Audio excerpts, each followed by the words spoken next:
सभी किसान भाइयों से मेरा नमस्कार। आशा करते हैं कि आप सब खुश होंगे और सेहतमंद होंगे।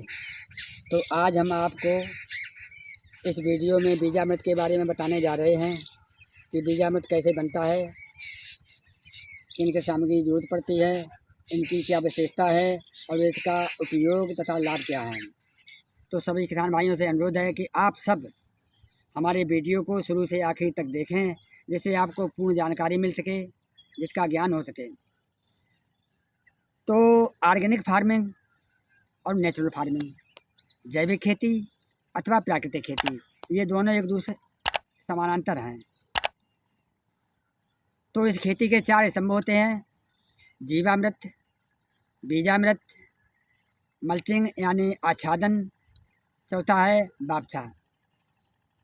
तो जीवामृत और गंजीवामृत के बारे में हम अपनी पहली वीडियो में बता चुके हैं। अब जो बात आती है बीजामृत की, तो बीजामृत के बारे में हम बात करेंगे। बीजामृत के लिए हमें किन किन सामग्रियों की ज़रूरत पड़ती है। यदि हमको 1 कुंटल गेहूँ लेना है तो उसके लिए हमें कितनी सामग्री चाहिए। तो इस गेहूँ के लिए हमें 20 लीटर जल, 5 किलोग्राम देसी गाय का ताज़ा गोबर, 5 लीटर गौमूत्र और 50 ग्राम चूना और 50 ग्राम जीवाणु युक्त मिट्टी। तो मिट्टी ऐसी जगह की हो जहाँ पर हमारी कोई रासायनिक खादों का प्रयोग नहीं किया गया हो। वो बरगद या पीपल या मेड़ की मिट्टी होनी चाहिए। तो बीजामृत हम किसी बीज को बुवाई से पहले हमें बीजामृत से बीजोपचार करके ही अपने खेत में बोना चाहिए। अब जो बीजामृत के लिए हमने जो गोबर लिया है और जो हमने गौमूत्र लिया है, चूना लिया है और मिट्टी ली है, तो हमारे वैज्ञानिक सुभाष पालेकर का कहना है कि 1 ग्राम गोबर में करोड़ों सूक्ष्म जीवाणु पाए जाते हैं, जो हमारी खेती के लिए बहुत ही लाभकारी होते हैं। अब बात आती है गौमूत्र की। गौमूत्र में खनिज की मात्रा भरपूर होती है और इसमें माइक्रोब जीवाणु भी अधिक संख्या में पाए जाते हैं। अब जो चूना हम लेते हैं तो हमारा जो गौमूत्र है उसमें माइक्रोब और उसका पीएच मान, उसको संतुलित बनाए रखने के लिए हमें चूने का इस्तेमाल करना पड़ता है। अब बात आती है मिट्टी की। तो मिट्टी हमारी ऐसी हो जिसमें हमने जिस जगह पर हमने रासायनिक खाद का प्रयोग न किया गया हो और इस मिट्टी में अनंत करोड़ कोटि जीवाणु होते हैं। अब हम बीजामृत बनाने के लिए हमें एक बर्तन चाहिए। तो बर्तन क्या, मिट्टी का बर्तन होना बहुत ही अच्छा है। अगर मिट्टी का बर्तन हमारे पास उपलब्ध नहीं है तो हम प्लास्टिक का भी बर्तन ले सकते हैं और उसमें 20 लीटर जल हम डाल करके 5 किलोग्राम गाय का गोबर, 5 लीटर गौमूत्र और 50 ग्राम चूना और 50 ग्राम मिट्टी, हम इन सभी सामग्रियों को उस बर्तन में डाल देंगे और अच्छी तरह से उसको मिलाएंगे। जब हमारा ये घोल मिलकर तैयार हो जाएगा तो हम इस घोल को 24 घंटे के लिए छायादार स्थान पर छोड़ देते हैं।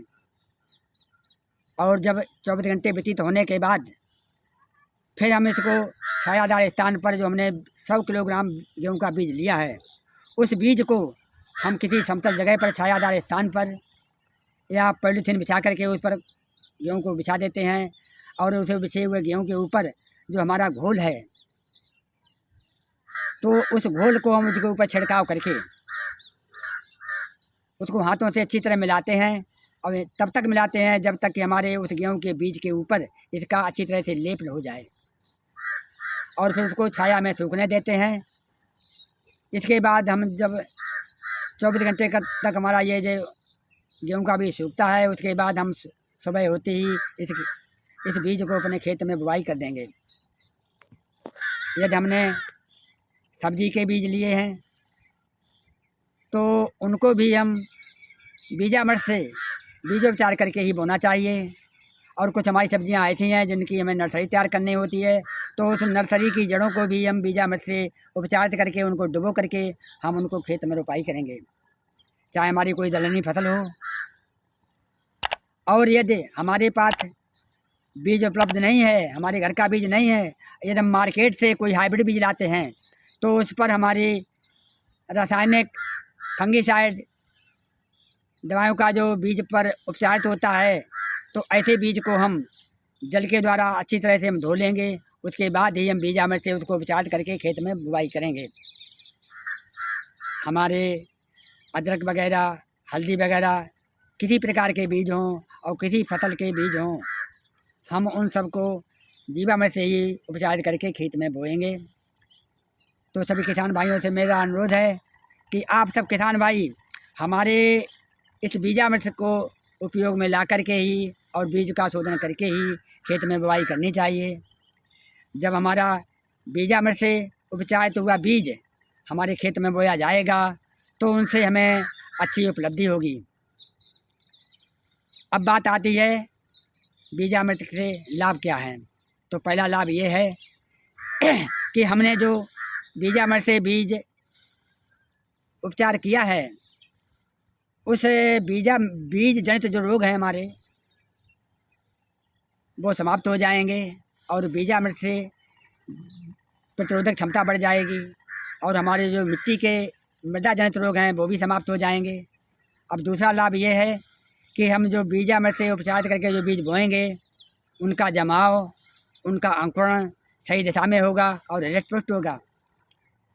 इसके बाद तीसरा लाभ ये है कि बीजामृत द्वारा उपचारित किया हुआ बीज जब हमारे खेत में जमाव लेगा, उसकी जड़ों का अच्छा विकास होगा। जब अच्छा जड़ों का विकास होगा तो वो जल को पूरी मात्रा में वो पौधा हमारा ग्रहण करेगा और हमारे जो पौधे की जड़ें हैं वो जड़ें हमारी भूमि से जो पोषक तत्व पेड़ को चाहिए वो पोषक तत्व को अच्छी मात्रा में ग्रहण करके तना, फूल, पत्ती अच्छी प्रकार से वृद्धि होगी और अत्यधिक पैदावार होगी।